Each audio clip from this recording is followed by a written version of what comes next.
So you mapped your RNA-seq reads. You get a lot of plots and a lot of statistics. So what are the things you have to look at? What are the important things?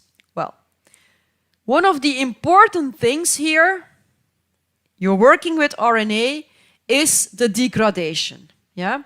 You really want to see if your RNA was degraded. The best way to check this is to make this gene body coverage plot. Of course, it doesn't work if you used oligo-DT primers, but if you can't check it with the gene body coverage plot, then it's a good idea to ask your sequence provider. So he should check it. He should have an Agilent machine there that is able to check degradation of the samples. If you have a lot of RNA degradation, can you fix it? The answer is no. There's not much that you can do about it. For gene expression as such, it's not a disaster. But, and this is important, if not all the samples have it, you have to correct for that.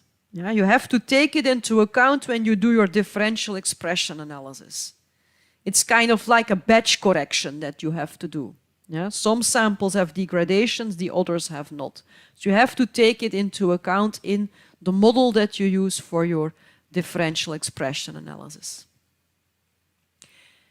And when you have a lot of degradation, you cannot look at splice variants.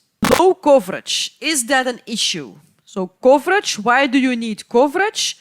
In DNA-seq data, it's important because you want to look at SNPs, and then you need high coverage to be able to make a distinction between sequencing errors and the real SNPs.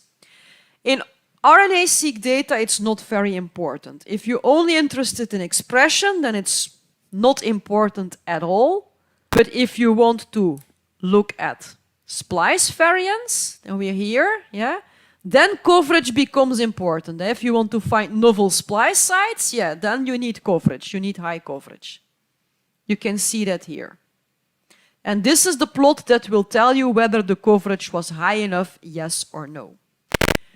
Regarding coverage, I'm going to give you one very extreme example that I got from people. They did a human paired-end RNA-seq experiment.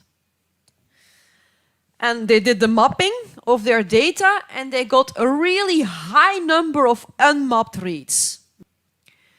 So they were wondering why? Where does it come from? Why are so many reads unmapped?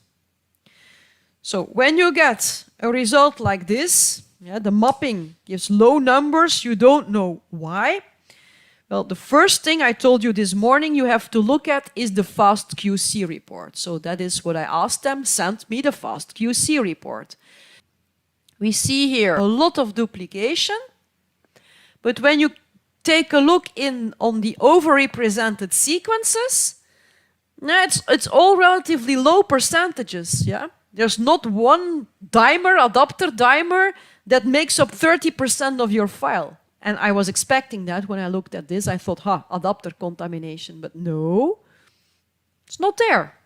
You have 3 pages of reads that are duplicated, but not in very high percentages. And here you can see the basic statistics. So, adapter contamination, clearly not. There is some, but it's relatively low. What can it be then? So the next thing I thought about was, well, if you have a library with a very high coverage, yeah, if you have so many reads that each region in the genome is covered, or each transcript is covered 1,000 times, yeah, then you might see this also.